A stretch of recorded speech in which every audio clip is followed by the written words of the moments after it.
Le signal du début d'une guerre nucléaire aurait été intercepté aux USAD. Radio-amateurs ont intercepté l'ordre du commandement US de lancer des missiles thermonucléaires.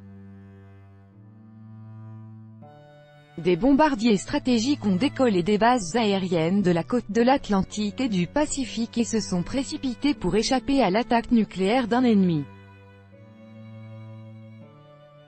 Il s'est avéré que c'était un entraînement, relate le média The Drive. Des radioamateurs auraient intercepté le signal du début de la guerre nucléaire aux USA, comme le relate The Drive. Dans la nuit du 27 juin, les forces nucléaires américaines ont organisé un exercice militaire sur un éventuel déclenchement d'une guerre nucléaire. Des bombardiers stratégiques B-52 Stratofortress et B-2 Spirit ont notamment décollé des bases aériennes de la côte de l'Atlantique et du Pacifique des États-Unis et s'en sont éloignés afin d'échapper à l'attaque nucléaire d'un ennemi. USAF B-2 ASTIGER-11.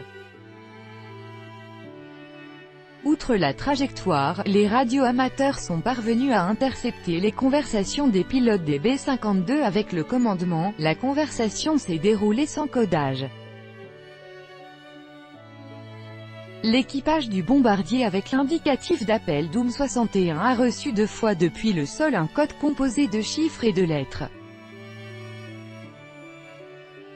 Pour éviter les erreurs lors de la réception, les lettres ont été dénotées par les mots A Alpha, C Charlie, F Foxtrot, etc. Il est possible de l'écouter ici.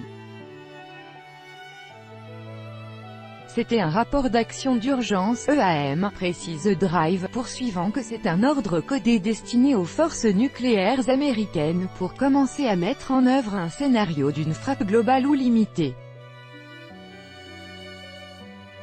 Après avoir reçu un tel ordre dans les conditions d'une guerre réelle, le B-52 lance contre les cibles 20 missiles de croisière AGM-86B avec des ogives thermonucléaires.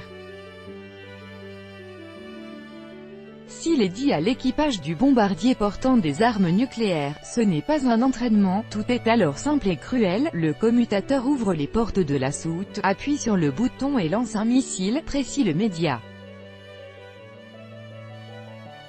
The Drive n'exclut pas que Washington pourrait vouloir montrer à l'aide des exercices en question sa puissance et la capacité de ses bombardiers à larguer des ogives thermonucléaires n'importe où.